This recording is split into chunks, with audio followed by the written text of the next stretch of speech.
Y la lección de hoy. We are now ready for chapter 21. Estamos listos ya para el capítulo 21 del Evangelio de Lucas. Y ese hecho me emociona. ¿Por qué?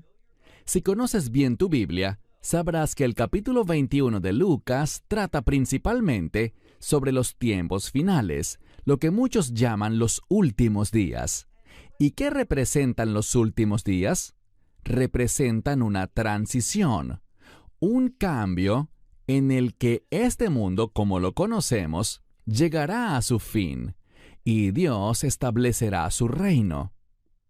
Y la buena noticia para nosotros es esta, que antes de que caiga la ira de Dios sobre este mundo, es decir, su juicio consumidor, ¿qué podemos esperar?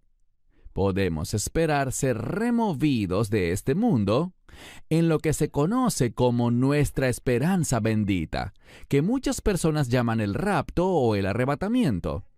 En ese momento vamos a recibir un nuevo cuerpo, un cuerpo perfecto, uno que está perfectamente diseñado para la eternidad en el reino de Dios. Con ese nuevo cuerpo nunca moriremos, no sufriremos enfermedades, no podremos ser heridos y no tendremos la capacidad de pecar. Todo eso debería emocionarte. Todo eso es maravilloso. Y nos habla de un Dios de bendición, que quiere darnos una maravillosa condición eterna. Y sabemos algo, que cuando ocurra el arrebatamiento, seremos llevados fuera de este mundo para ser colocados en el reino de los cielos, pero el cielo es temporal. Sabemos que cuando el Mesías regrese por segunda vez, cuando Él venga para traer el fin de la ira de Dios y del juicio de Dios sobre este mundo, la Biblia dice, por ejemplo, en 1 Tesalonicenses 3:13, que nosotros vendremos con Él y que gobernaremos y reinaremos con el Mesías durante esos 1000 años, conocidos como el reino milenial. Y cuando el reino del milenio llegue a su fin, vendrá un tiempo de guerra y juicio. Pero al final, vemos que el pueblo de Dios saldrá victorioso. Dios enviará fuego desde el cielo y consumirá al enemigo. Y entonces pasaremos a lo que se llama la Nueva Jerusalén, el estado final y eterno del reino de Dios. E insisto, para todos los que estén allí, la norma será la perfección.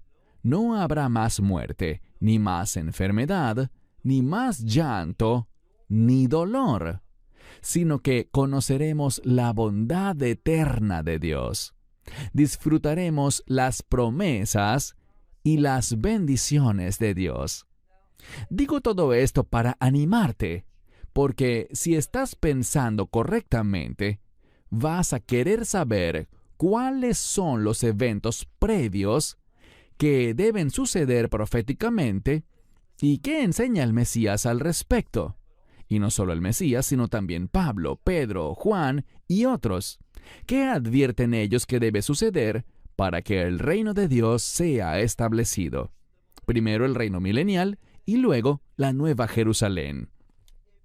Si estamos interesados en el reino, estaremos interesados en estos eventos. ¿Por qué? Porque solo cuando sabemos cuáles son, podemos orar adecuadamente para que seamos hallados fieles.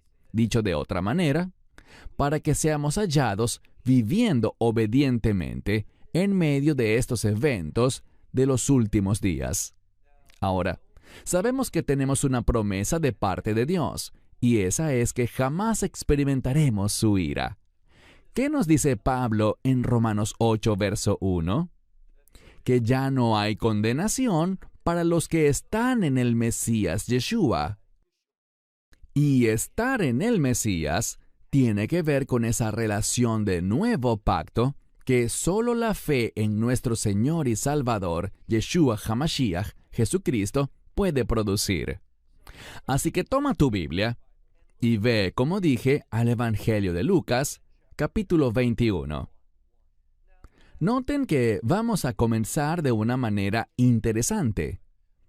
Tal como vemos en el Evangelio de Marcos, al final del capítulo 12, antes del capítulo 13 que habla sobre los tiempos finales, Marcos también usa el mismo evento para introducir los últimos días, lo que el Mesías quiere que aprendamos. ¿Y por qué encontramos este relato? Bueno, lo hacemos por una razón muy específica y aprenderemos cuál es en un momento. Versículo 1 del Evangelio de Lucas, en el capítulo 21. Leemos: Pero al alzar la vista, y esta frase significa reconocer algo, prestar atención y ver, discerniendo algo. De nuevo, pero al alzar la vista vio a los que echaban sus ofrendas en el arca del tesoro. Y este tesoro sería el tesoro del templo. ¿Y quiénes estaban haciendo esto? Bueno, dice los que echaban, y luego se nos dice al final del versículo 1, que estos que estaban haciendo sus donaciones, echando sus ofrendas en el tesoro del templo, eran, ¿quiénes? Los ricos. Bien, la riqueza puede ser una bendición, pero también la riqueza puede traer algunos problemas, porque muchas veces cuando alguien tiene dinero, en lugar de ser un buen administrador o mayordomo de ese dinero comienza a controlarlo. Y las personas comienzan a confiar en sus riquezas en lugar de confiar en Dios. Lo que vamos a ver claramente en los últimos días es que no podemos confiar en el dinero. El dinero no nos ayudará. De hecho, si vives entregado al dinero, serás engañado por el enemigo y no serás hallado fiel. Por supuesto que conozco personas ricas que son generosas, que son gente de fe, cuyo dinero no los controla, sino que son buenos administradores de su riqueza. Y eso es maravilloso, es un testimonio poderoso, eso habla de su madurez espiritual. Pero eso es algo muy infrecuente, por decirlo menos. Así que de nuevo vemos que el Mesías prestó atención, él vio, alzó su vista y miró a aquellos que se nos dice que son ricos y echaban sus ofrendas en el tesoro. Insisto, este es el tesoro del templo. Leamos ahora el versículo 2. Pero, esto significa, en contraste con ellos, allí estaban los ricos, pero vamos a ver a otra persona que era lo contrario de estos ricos. Y dice, pero también vio a cierta viuda pobre, y ella está echando allí. Y noten que hay un énfasis en ese lugar, en el templo. Vamos a ver que había muchos que, como en los días del profeta Jeremías, confiaban en el hecho de que vivían en la ciudad donde estaba el templo y tomaban gran consuelo, un falso consuelo, creyendo que debido a que había un templo en Jerusalén, nada malo podría sucederles a ellos. Pero estos individuos estaban totalmente equivocados. Mira de nuevo la escritura. Dice que ella está echando allí 2, y la palabra aquí es leptas. Una lepta es una moneda muy pequeña que incluso podríamos calificar como insignificante. Pero noten que no era una, sino 2, y como siempre los números son importantes en la Biblia. El 2 habla de 2 opiniones diferentes, o podríamos decir 2 opiniones que están en conflicto. Y vamos a ver que hay un contraste aquí entre los ricos y esta viuda pobre en cuanto a su motivación para dar y en cuanto a cómo estaban dando. Ella entonces dio 2 leptas, verso 3. Y él dijo, de cierto les digo, que esta viuda pobre, más que todos ellos, es decir, todos esos ricos, echó. Así que ella echó esas 2 leptas, y el Mesías dice, más que todos estos ricos, que todas las ofrendas y donaciones, ella dio más, según el Mesías. Bien, ¿cómo es eso posible? O sea, estos ricos estaban dando muchas ofrendas, y las personas adineradas tienden a dar grandes ofrendas. Ellos estaban allí en el templo con el propósito de adorar. Entonces, ¿por qué diría Yeshua que esta viuda pobre dio más, aunque dio solo 2 leptas? Estas moneditas tan pequeñas, que de hecho muchos dirían que son monedas insignificantes, 2 leptas, que no equivalen casi a nada. Así que es extraño, es peculiar que Yeshua dijera que más que todos estos, ella dio. ¿Por qué? Ahora Él lo responderá. Versículo 4. Porque todos estos, de su abundancia. Bien, esto tiene que ver con abundancia, hablando de riquezas. Ellos dieron de su exceso. Tenían mucha riqueza y por lo tanto dieron mucho, pero realmente no les afectaba en el día a día. Ellos eran ricos y podían hacer grandes donaciones, pero lo hacían de su excedente, lo hacían de su abundancia. Esto es un contraste con respecto a la viuda pobre. ¿Por qué? Bueno, ellos dieron de su abundancia al tesoro, es decir, sus ofrendas a Dios, pero ella, y de nuevo en contraste, recuerden el número 2, en contraste, ella de su, y noten la siguiente palabra, de su pobreza. Ella dio de su pobreza todo su sustento o el sustento de su vida. La palabra aquí para vida es la palabra bios, de donde obtenemos la palabra biología. Biología es el estudio de la vida. Y lo que la Escritura está diciendo aquí, y el Mesías está enfatizando esto para ti y para mí, para el lector, es que esta viuda pobre dio todo lo que tenía en su vida. Ella dio y no le quedó nada más que dar. ¿Por qué eso es diferente? Porque su ofrenda decía algo. Mientras que los ricos, y de nuevo, no hay nada de malo en tener riquezas. Lo importante es cómo usas tu riqueza, cómo administras esa riqueza. Pero aquellos que son ricos tienden a confiar en su riqueza. Y por lo tanto, ellos tal vez daban grandes ofrendas, mucho dinero, pero aún les quedaba mucho en exceso. Por lo tanto, lo que ofrendaban no les impactaba en su día a día. Mucho quedaba en sus arcas. Pero esta viuda, ella dio todo lo que tenía en su vida. ¿Y por qué eso es importante? ¿Por qué Yeshua enfatiza esto? Porque al dar a Dios, estaba confiando en Él. No tenía nada más en qué apoyarse. La forma en que ella dio demostró su confianza en Dios y no en ningún activo financiero que pudiera tener. Ella confiaba en Él. Y recuerden, cuando confiamos en cualquier cosa que no sea Dios, vamos a ser fácilmente engañados por el enemigo. Ahora, noten algo más. Dice aquí que ella dio todo el sustento de su vida. Y por lo tanto, verso 5, y ciertos hombres decían. Ahora, a la luz de este evento, de lo que él estaba hablando, había quienes estaban con él, y estaban hablando. Y veamos lo que decían. Sigue leyendo el versículo 5. Estaban hablando ciertos hombres con relación al templo. Ellos admiraban la belleza del templo. Y noten lo que dice aquí. ¡Qué piedras! Y fíjense, buenas piedras. También hablaban de las ofrendas consagradas, con las que este templo estaba adornado.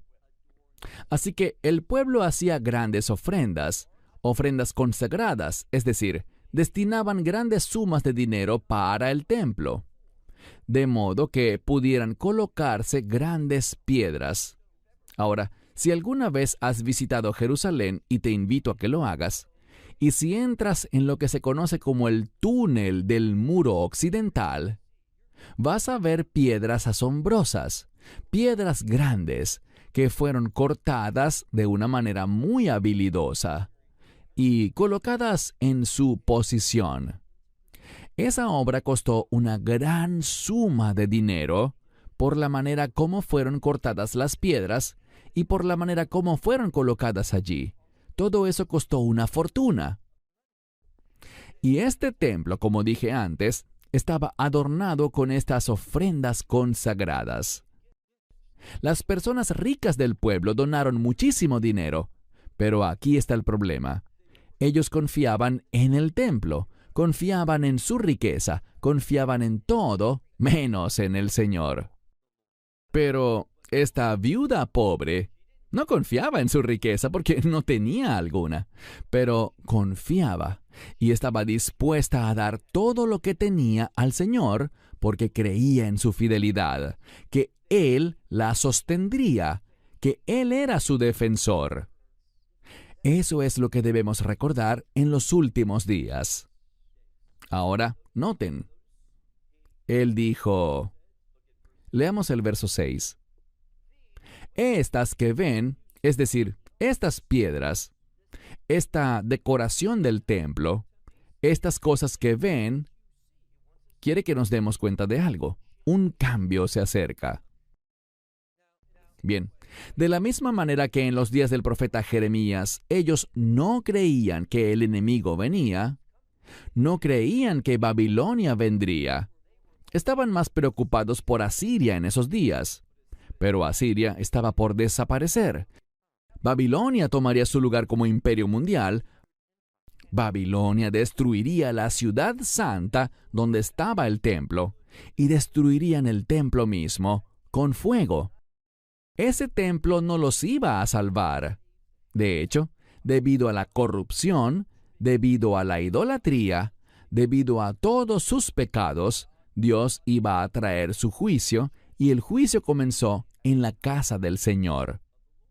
Así que estas personas confiaban en su riqueza, confiaban en el hecho de que su riqueza podía construirles un edificio tan glorioso como este templo.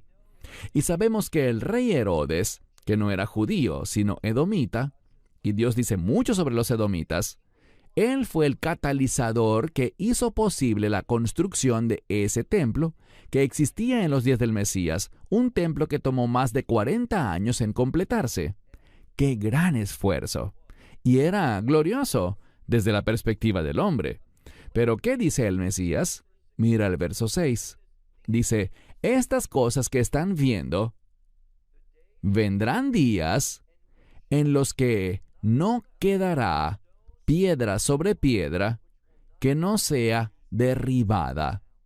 ¿Escuchaste eso? Él profetizó la destrucción de este templo. Y sabemos sin la menor controversia, sin la menor duda, que lo que él profetizó ciertamente ocurrió. Porque en el año 70 después de Cristo, los romanos rodearon Jerusalén, destruyeron la ciudad, llevaron al pueblo al exilio, asesinaron a muchas personas y destruyeron ese templo. Ese templo que tardó más de 40 años en ser construido, fue derribado piedra por piedra.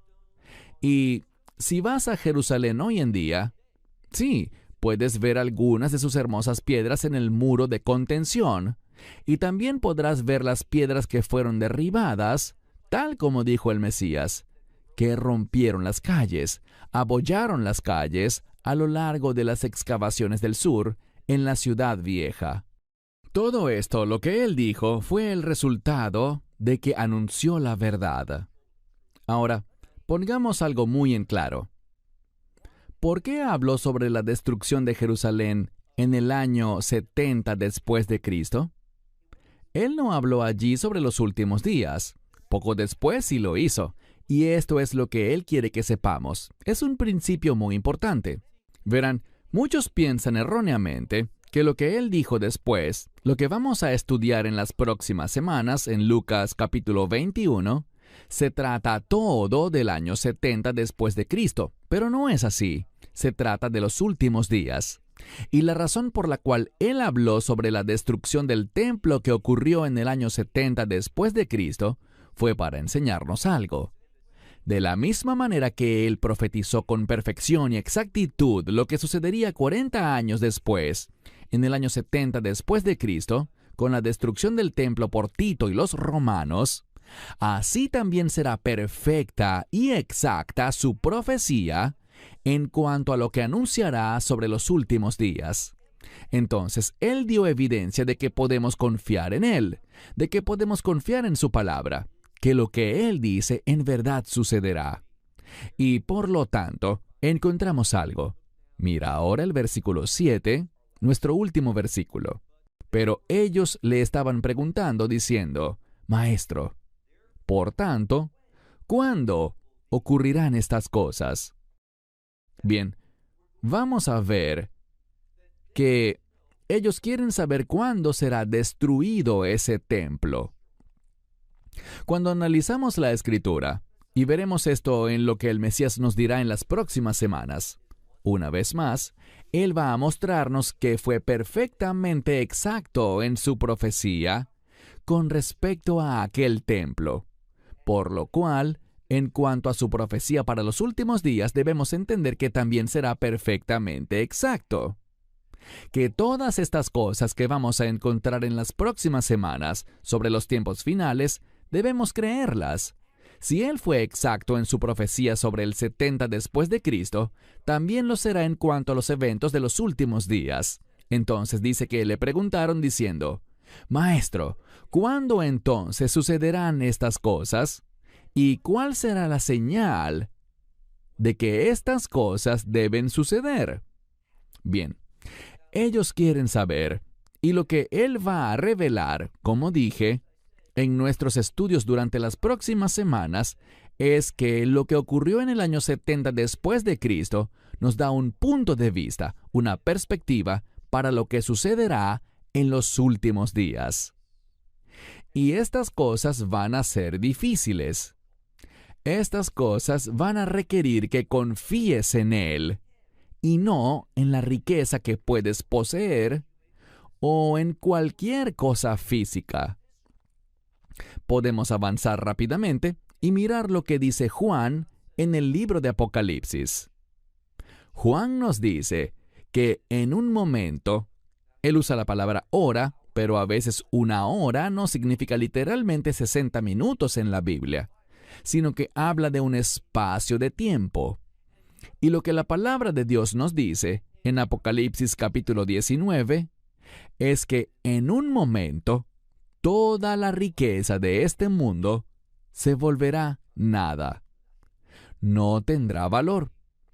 Les he compartido antes algo sobre el dinero. El dinero, ante los ojos de Dios, es llamado injusto. No estamos hablando de que está bien comportarse de una manera injusta y ganar dinero así. Eso no es lo que dice la Escritura.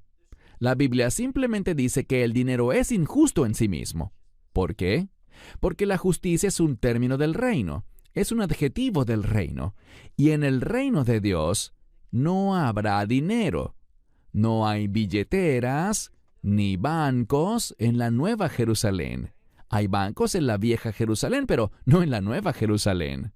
En el reino de Dios no hay lugar para el dinero, porque el reino de Dios es un reino justo, y la justicia manifiesta la gloria de Dios. Eso es lo que hace especial al reino de Dios. Nosotros que entraremos en el reino de Dios, vamos a entrar en la gloria de Dios. Su presencia estará con nosotros. No habrá dinero allí. Por lo tanto, no confíes en la riqueza. No confíes en las cosas de este mundo, porque Dios va a provocar eventos, y hablaremos de algunos de ellos, que en última instancia harán que toda la riqueza de este mundo no tenga valor. no tendrá ningún valor. Y todos los que pertenecen al mundo se lamentarán, llorarán, se entristecerán, porque pusieron el énfasis de su vida en las finanzas, en la riqueza, mas todo eso será reducido a nada. No habrá valor alguno en las cosas de este mundo. ¿Por qué? Porque Él llevará a este mundo a su final. La buena noticia que tenemos es esta. En las próximas semanas vamos a ver lo que nuestro Señor y Salvador, lo que nuestro Mesías enseñó sobre lo que va a suceder en los últimos días, para que podamos tener una perspectiva de reino, para que entendamos los eventos de los últimos días que van a provocar esa transición para salir de este mundo y entrar al reino de Dios. Lo diré de otro modo, para que entendamos qué es lo que provocará el final de la iglesia en este mundo, y la forma como seremos sacados de este mundo antes de la ira de Dios para ser llevados al reino de los cielos, donde tendremos un tiempo de celebración, ese grandioso y maravilloso banquete de bodas. Y cada vez que se menciona una boda en la Escritura, una boda es sinónimo de gozo. Él va a sacarnos de este mundo y llevarnos a un lugar de regocijo, de alegría, de felicidad y de bendición. Y el aspecto clave de esta bendición es este, que vamos a estar en su presencia. Por eso es por lo que siempre debemos esforzarnos, por vivir de una manera y conducirnos de una manera que nos deje saber que Él está con nosotros y no haciendo cosas que lo hagan alejarse de nosotros. Él prometió nunca dejarnos ni desampararnos, pero cuando hacemos cosas contrarias a su voluntad, eso va a poner una distancia entre nosotros. No vamos a experimentarlo como Él quiere que lo experimentemos. Así que comprometámonos con este estudio y aprendamos los eventos de los últimos días para que estemos listos y seamos hallados fieles. Esperamos que te haya